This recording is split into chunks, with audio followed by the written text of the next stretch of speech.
All right, I think this is an interesting film for if people are liking it just because who the director is, or they're actually liking the message. I'm very intrigued what people really think.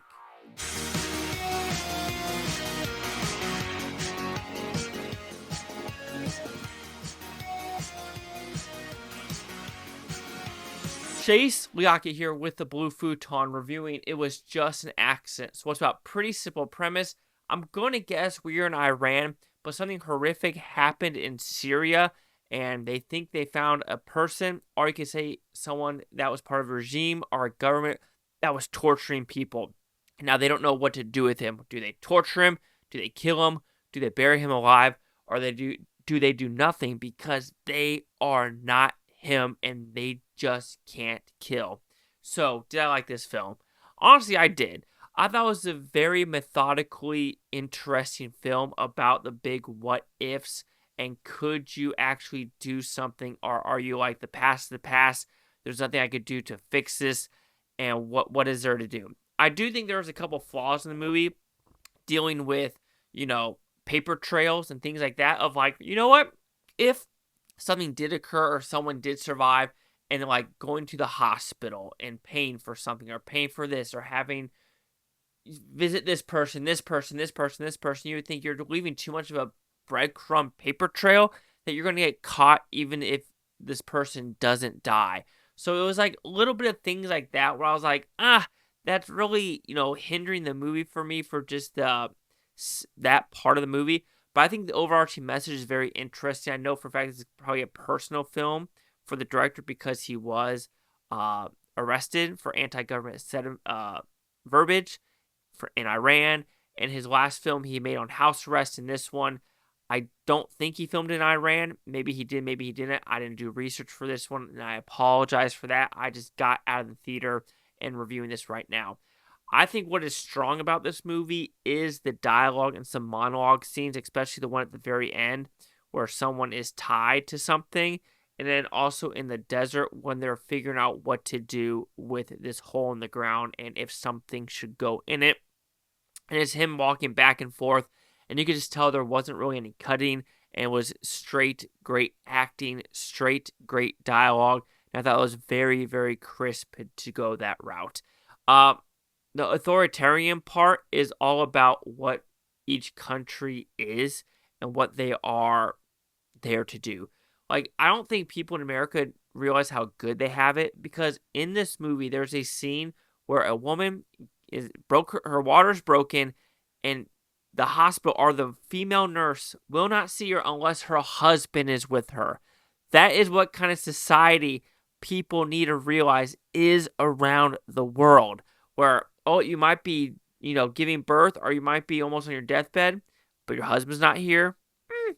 And you'll be shocked in these parts of the world that if you're pregnant and not married or out of wedlock, it's not a good look at all. I mean, you will be... China did that as well, and some other countries like this do it as well. So I think people need to realize, like, do I really have it that bad in a first world country?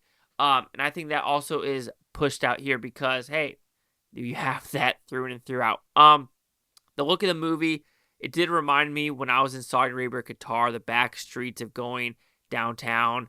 It's pretty crazy where I was like, yeah, that seems like I've been to some of these locations. Not exactly this location, but you're like, wow, it's crazy. Also, thinking about that where the very beginning scene where someone gets hit with the shovel, it's like no one sees that. And I think that's what kind of faltered this movie for me is the unplausibility of some of the characters as well as some of the actual actions taken, like paying for parking, paying for the hospital bill, getting money for the nurse, gifts, bringing the wife to the hospital, talking to kids and things like that where you're just like, I don't know if this would actually happen. I know they're trying to portray these people as good people, but at a point you got to be like, what am I doing?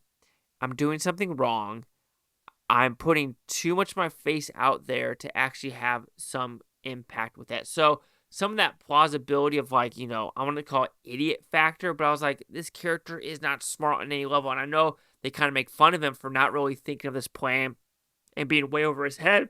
but you're just like, at a certain point, you're like, it's just gotta stop. It's gotta stop, and it does.